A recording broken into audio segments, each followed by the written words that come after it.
안녕하세요, 여러분. 오늘도 함께 해주셔서 감사합니다. 오늘 다룰 주제는 아마 많은 분들이 궁금해 하시면서도 쉽게 질문하기 어려워하는 내용일 거예요. 지난주에 한 성도님으로부터 이런 메시지를 받았습니다. 목사님, 저는 신혼부부인데요. 남편이 직장을 잃어서 지금 생활비도 빠듯한 상황이에요. 그런데 교회에서 11조를 안 내면 하나님이 저주하신다는 말씀을 들었거든요. 정말 그런 건가요? 애 분유값도 부족한데 11조를 먼저 내야 하는 건가요? 안 내면 정말 더 큰 재앙이 올까요? 또 다른 분은 이런 고민을 털어놓으셨어요. 목사님, 저는 11조를 꼬박꼬박 20년간 냈는데요. 사업이 더 어려워졌어요. 그런데 어떤 분은 11조 안 내는데도 잘 사시더라고요. 11조와 축복이 정말 연결되어 있는 건가요? 제가 뭔가 잘못한 건 아닌가요? 혹시 여러분도 비슷한 고민해 보신 적 있나요? 11조는 반드시 내야 하는 건가? 못 내면 정말 저주받을까? 왜 11조 내는 사람이 더 힘들어하는 경우도 있을까?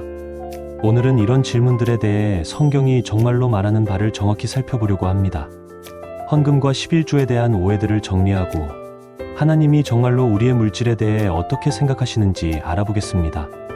11조에 대한 잘못된 이해들. 첫 번째 오해, 11조는 신약시대에도 의무다. 많은 교회에서 11조를 반드시 내야 하는 의무라고 가르쳐요. 그리고 구약의 말라기 3장 8절을 인용하죠. 사람이 어찌 하나님의 것을 도둑질하겠느냐? 그러나 너희는 나의 것을 도둑질하였느니라. 너희가 이르기를 우리가 어떻게 주의 것을 도둑질하였나이까 하느니라. 이는 11조와 봉헌물에서니라. 하지만 이 말씀을 정확히 이해하려면 배경을 알아야 해요. 이 말씀은 구약 시대 이스라엘 백성들에게 주신 율법의 일부였어요. 구약 시대의 11조는 세금과 같은 성격이었어요. 레위족이 다른 기업을 받지 못했기 때문에 다른 지파들이 11조로 그들을 부양하는 시스템이었죠. 민수기 18장 21절, 내가 이스라엘의 11조를 레위 자손에게 기업으로 주어서 그들이 하는 일, 곧 회막에서 하는 일을 갚나니. 그런데 신약 시대에는 이 시스템이 완전히 바뀌었어요. 예수님이 모든 율법을 완성하셨거든요. 갈라디아서 3장 23절부터 25절, 믿음이 오기 전에 우리는 율법 아래에 메인바되고 계시될 믿음의 때까지 갇혔느니라. 이같이 율법이 우리를 그리스도께로 인도하는 초등교사가 되어 우리로 하여금 믿음으로 의롭다 함을 얻게 하려 함이라. 믿음이 온 후로는 우리가 초등교사 아래에 있지 아니하도다. 율법은 초등교사였다고 했어요. 이제는 믿음의 시대가 왔으니까 율법에 매일 필요가 없다는 거죠. 두 번째 오해, 11조 안 내면 저주받는다. 말라기 3장 9절을 인용하면서 이렇게 가르치는 경우가 많아요. 너희 곧 온 나라가 나의 것을 도둑질하였으므로 너희가 저주를 받았느니라. 하지만 이 말씀도 구약의 율법 언약하에서 주신 말씀이에요. 신약 시대 그리스도인들에게는 다른 약속이 주어졌어요. 갈라디아서 3장 13절, 그리스도께서 우리를 위하여 저주를 받은 바 되사 율법의 저주에서 우리를 속량하셨으니 기록된 바 나무에 달린 자마다 저주 아래에 있다 하였습니다. 예수님이 이미 모든 저주를 대신 받으셨어요. 그래서 신약의 그리스도인들은 저주 아래 있지 않아요. 로마서 8장 1절, 그러므로 이제 그리스도 예수 안에 있는 자에게는 결코 정죄함이 없나니. 결코 정죄함이 없다고 했어요. 11조를 안 낸다고 해서 하나님이 저주하지 않으세요. 세 번째 오해, 11조 내면 반드시 축복받는다. 말라기 3장 10절을 인용하면서 이렇게 가르치는 경우도 많아요. 만군의 여호와가 이르노라.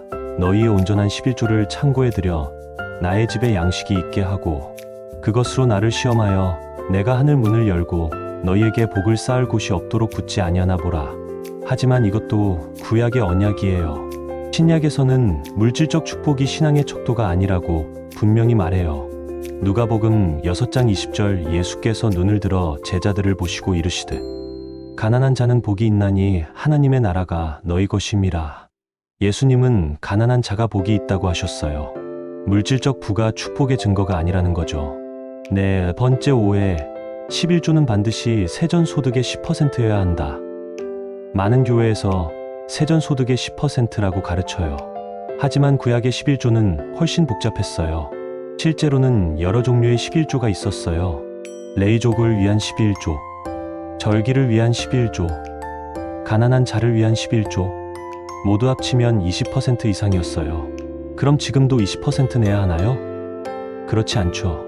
5번째 오해, 헌금은 많을수록 좋다. 어떤 분들은 헌금을 많이 낼수록 신앙이 좋은 것이라고 생각해요. 하지만 예수님은 그렇게 말씀하지 않으셨어요. 마가복음 12장 41절부터 44절, 과부의 두렙돈 이야기입니다. 예수께서 헌금함을 대하여 앉으사 무리가 헌금함에 돈 넣는 것을 보실새 여러 부자는 많이 넣는데 한 가난한 과부는 와서 두렙돈 곧 한 고드란 틀을 넣는지라. 예수께서 제자들을 불러다가 이르시되 내가 진실로 너희에게 이르노니 이 가난한 과부가 헌금함에 넣는 모든 사람보다 많이 넣었도다. 그들은 다 그 풍족한 중에서 넣었거니와 이 과부는 그 가난한 중에서 자기의 모든 소유 곧 생활비 전부를 넣었느니라. 예수님은 액수가 아니라 마음을 보셨어요. 신약이 말하는 진짜 헌금 원리, 첫 번째 원리 자발성, 고린도후서 9장 7절입니다. 각각 그 마음에 정한 대로 할 것이요 인색함으로나 억지로 하지 말지니 하나님은 즐겨내는 자를 사랑하시느니라. 각각 그 마음에 정한 대로라고 했어요. 강요가 아니라 자발적으로 하라는 거죠. 억지로 하지 말라고 분명히 말했어요. 하나님은 즐겨내는 자를 사랑하세요. 의무감이나 두려움으로 내는 게 아니라 기쁨으로 내는 사람을 좋아하세요. 제가 아는 한 집사님은 이런 간증을 하시더라고요. 목사님, 저는 11조라는 말 자체가 부담스러웠어요. 그런데 하나님께 감사 헌금이라고 생각하니까 마음이 편해지더라고요. 두 번째 원리 능력에 따라, 고린도후서 8장 12절입니다. 할 마음만 있으면 있는 대로 받으실 터이 없는 것을 받지 아니하시느니라. 있는 대로 하라고 했어요. 없는 걸 억지로 내라고 하지 않으셨어요. 고린도후서 8장 2절부터 3절도 보세요. 환난의 많은 시련 가운데서 그들의 넘치는 기쁨과 극심한 가난이 그들의 풍성한 연보를 넘치도록 하게 하였느니라. 내가 증언하노니 그들이 힘대로 할 뿐 아니라 힘에 지나도록 자원하여. 마케도니아 교회는 극심한 가난 속에서도 헌금했어요. 하지만 그들은 자원하여 했어요. 강요받아서 한 게 아니에요. 세 번째 원리 사랑의 표현. 헌금은 하나님께 대한 사랑의 표현이에요. 의무나 거래가 아니라요. 고린도후서 8장 8절, 내가 명령으로 하는 말이 아니요 오직 다른 이들의 간절함으로 말미암아 너희 사랑의 진실함을 증명하고자 함이라. 바울도 명령으로 하는 말이 아니라고 분명히 했어요. 사랑의 진실함을 증명하는 것이라고 했어요. 네 번째 원리 필요에 따른 나눔. 초대 교회의 헌금 목적을 보세요. 사도행전 2장 44절부터 47절, 믿는 사람이 다 함께 있어 모든 물건을 서로 통용하고 또 재산과 소유를 팔아 각 사람의 필요를 따라 나눠주며 각 사람의 필요를 따라 나눠줬어요. 교회 건물을 크게 짓기 위해서가 아니라 필요한 사람을 돕기 위해서였어요. 다섯 번째 원리 은혜에 대한 감사. 고린도후서 9장 15절, 말할 수 없는 그의 은사로 말미암아 하나님께 감사하노라. 헌금은 하나님의 은혜에 대한 감사의 표현이에요. 축복을 받기 위한 수단이 아니라요. 실제적인 헌금 가이드라인. 첫 번째, 가계 상황을 고려하세요. 누가복음 14장 28절, 너희 중에 누가 망대를 세우고자 할진대 자기의 가진 것이 준공하기까지에 족한지 먼저 앉아 그 비용을 계산하지 아니하겠느냐. 예수님도 계산해 보라고 하셨어요. 무작정 내라는 게 아니라 현실적으로 생각해 보라는 거죠. 기억하세요. 첫째, 11조는 신약 시대 그리스도인들에게 의무가 아니에요. 율법의 완성이신 예수님 때문에 우리는 율법에서 자유로워졌어요. 둘째, 헌금을 못 낸다고 해서 저주받지 않아요. 예수님이 모든 저주를 대신 받으셨거든요. 셋째, 헌금은 축복받기 위한 수단이 아니라 감사의 표현이에요. 하나님의 은혜에 대한 응답이죠. 넷째, 각자의 형편에 맞게 자발적으로 하는 것이 성경적이에요. 강요받을 필요도 남과 비교할 필요도 없어요. 다섯째, 돈만이 헌금이 아니에요. 시간, 재능, 기도, 봉사, 모든 것이 하나님께 드릴 수 있는 귀한 헌금이에요. 마태복음 11장 28절부터 30절, 수고하고 무거운 짐진 자들아 다 내게로 오라. 내가 너희를 쉬게 하리라. 나는 마음이 온유하고 겸손하니 나의 멍에를 메고 내게 배우라. 그리하면 너희 마음이 쉼을 얻으리니 이는 내 멍에는 쉽고 내 짐은 가벼움이라. 예수님의 멍에는 쉽고 가벼우다고 하셨어요. 헌금도 마찬가지예요. 무겁고 부담스러운 게 아니라 쉽고 가벼워야 해요. 누군가 여러분에게 헌금 때문에 죄책감을 준다면 그건 성경적이지 않은 거예요. 하나님은 여러분을 자유케 하셨거든요. 고린도후서 9장 8절, 하나님이 능히 모든 은혜를 너희에게 넘치게 하시나니 이는 너희로 모든 일에 항상 모든 것이 넉넉하여 모든 착한 일을 넘치게 하게 하려 하심이라. 하나님은 우리에게 은혜를 넘치게 주세요. 그 은혜 때문에 우리가 착한 일을 넘치게 할 수 있는 거예요.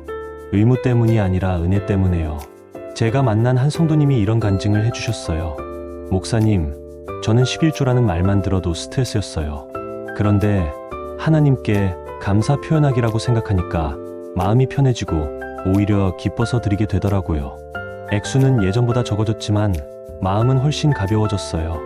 이분의 고백이 오늘 이 시간을 함께한 모든 분들의 고백이 되기를 바라요. 마지막으로 이것만 기억하세요. 여러분의 가치는 헌금 액수로 결정되지 않아요.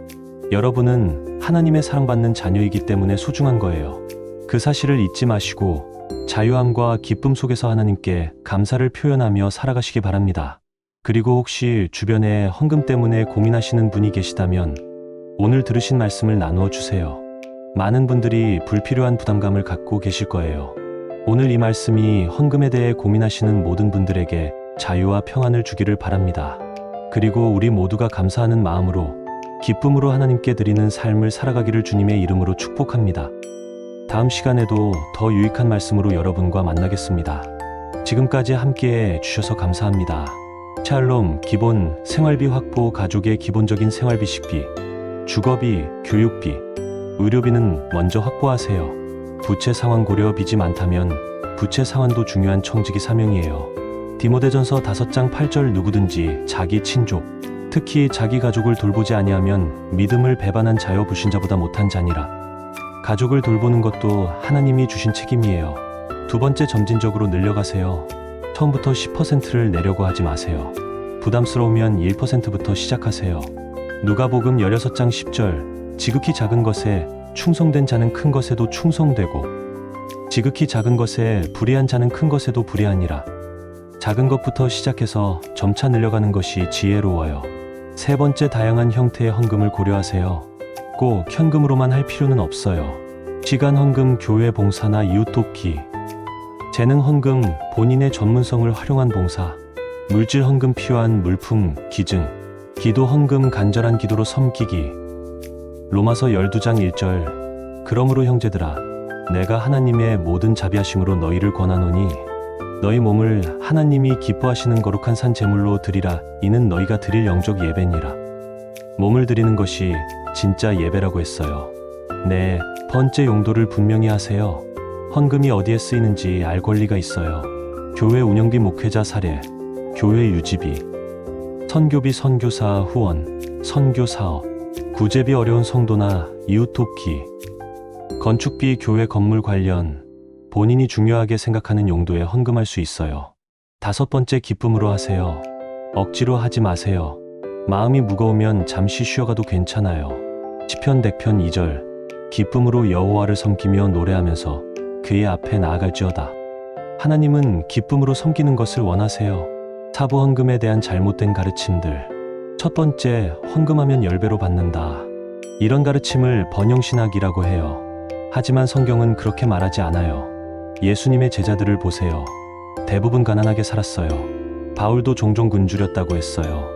빌립보서 4장 12절 나는 비천에 처할 줄도 알고 풍부에 처할 줄도 알아. 모든 일, 곧 배부름과 배고픔과 풍부함과 궁핍함에도 처할 줄 아는 일체의 비결을 배웠노라. 바울은 배고픔과 궁핍함도 경험했어요. 헌금한다고 해서 반드시 물질적으로 축복받는 게 아니에요. 두 번째, 헌금 안 하면 교회 멤버가 아니다. 어떤 교회에서는 헌금 내지 않는 사람을 소외시켜요. 하지만 이건 성경적이지 않아요. 갈라디아서 2장 16절 사람이 의롭게 되는 것은 율법의 행위로 말미암음이 아니요 오직 예수 그리스도를 믿음으로 말미암는 줄 알므로. 구원은 믿음으로 받는 거예요. 헌금으로 받는 게 아니에요. 세 번째, 가난한 사람은 헌금할 필요 없다.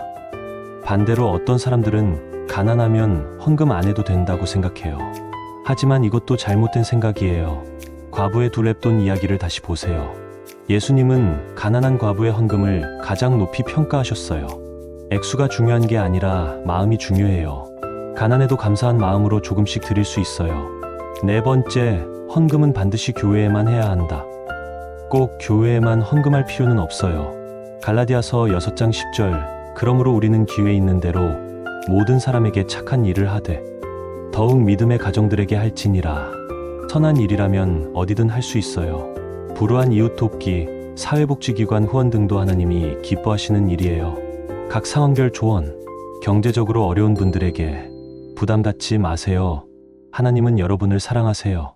헌금 못한다고 해서 덜 사랑하지 않으세요. 작은 것부터 1,000원, 2,000원부터 시작하세요. 마음이 중요해요. 다른 방법으로 돈이 어려우면 시간이나 재능으로 섬기세요. 기도로 간절한 기도도 귀한 헌금이에요. 마태복음 6장 26절 공중에 새를 보라 심지도 않고 거두지도 않고 창고에 모아들이지도 아니하되 너희 하늘 아버지께서 기르시나니 너희는 이것들보다 귀하지 아니하냐. 경제적으로 여유로운 분들에게 더 많은 책임 많이 받은 자에게는 많이 요구하세요. 누가복음 12장 48절 물은 많이 받은 자에게는 많이 요구할 것이요. 지혜롭게 사용 단순히 많이 내는 게 아니라 지혜롭게 사용하세요. 교만하지 말기 헌금 많이 낸다고 해서 더 의로운 건 아니에요. 필요한 곳에 정말 필요한 곳에 헌금하세요. 11조에 대해 강요받는 분들에게 성경적 사실 알기 신약에서 11조는 의무가 아니에요. 담임 목사와 대화 정중하게 본인의 상황을 설명하세요. 다른 교회 고려, 지나치게 강요하는 교회라면 다른 교회를 고려해보세요. 죄책감 갖지 말기 11조 못 낸다고 해서 죄인이 아니에요. 헌금에 대해 의심이 드는 분들에게 투명성 요구 헌금이 어떻게 쓰이는지 알 권리가 있어요. 목적 확인, 정말 하나님의 영광과 이웃의 유익을 위한 건지 확인하세요. 기도로 분별 성령님의 인도하심을 구하세요. 지혜롭게 결정 확신이 서지 않으면 무리하지 마세요. 진짜 청지기 정신. 첫 번째, 모든 것이 하나님의 것. 시편 50편 10절부터 12절 산림의 짐승들과 천산의 가축이 다 내 것이며 산의 모든 새들도 나의 것이며 들의 모든 짐승도 내가 아노라. 내가 세계와 거기에 충만한 것을 소유하였나니 우리가 가진 모든 것은 원래 하나님의 것이에요. 우리는 그것을 관리하는 청지기일 뿐이에요. 이 사실을 깨달으면 헌금에 대한 관점이 바뀌어요. 내 돈을 하나님께 드린다가 아니라 하나님의 돈을 하나님의 뜻대로 사용한다가 되는 거죠. 두 번째, 나눔의 기쁨. 사도행전 20장 35절 범사에 여러분에게 모본을 보여준 바와 같이 수고하여 약한 사람들을 돕고 또 주 예수께서 친히 말씀하신 바 주는 것이 받는 것보다 복이 있다 하심을 기억하여야 할지니라. 주는 것이 받는 것보다 복이 있다고 하셨어요. 나누는 것 자체가 축복이에요. 제가 아는 한 권사님은 매달 어려운 이웃을 도와주시는데 받는 분들보다 제가 더 기뻐요라고 말씀하세요. 이게 진짜 나눔의 기쁨이에요. 세 번째, 하나님 나라 확장. 마태복음 6장 33절 그런즉 너희는 먼저 그의 나라와 그의 의를 구하라. 그리하면 이 모든 것을 너희에게 더하시리라. 헌금의 목적은 하나님 나라 확장이에요. 복음이 전해지고 사람들이 구원받고 사회가 더 정의롭게 되는 것이죠. 네 번째, 감사의 표현. 모든 헌금은 감사의 표현이어야 해요. 시편 50편 14절 감사로 하나님께 제사를 드리며 지존하신 이에게 내 서원을 갚으며 감사로 제사를 드리라고 했어요. 의무가 아니라 감사의 마음으로요. 다섯 번째, 균형 잡힌 산. 전도서 7장 18절 이것을 잡는 것이 좋고 저것에서도 내 손을 떼지 아니하는 것이 좋으니 극단적이지 말고 균형을 잡으세요. 무리하게 많이 내는 것도 전혀 안 내는 것도 좋지 않아요. 가족과 자신을 돌보는 것도 중요하고 하나님의 일을 후원하는 것도 중요해요. 자유함 속에서 드리는 헌금. 사랑하는 여러분, 오늘 말씀을 통해 헌금에 대한 부담감이 조금이라도 줄어들기를 바라요. 하나님은 여러분이 헌금을 많이 낸다고 해서 더 사랑하지 않으세요. 또 적게 낸다고 해서 덜 사랑하지도 않으세요. 고린도후서 3장 17절 주는 영이시니 주의 영이 계신 곳에는 자유가 있느니라. 하나님께서는 우리에게 자유를 주셨어요. 헌금도 자유함 속에서 하는 거예요. 구독과 좋아요는 말씀 전파에 큰 힘이 됩니다.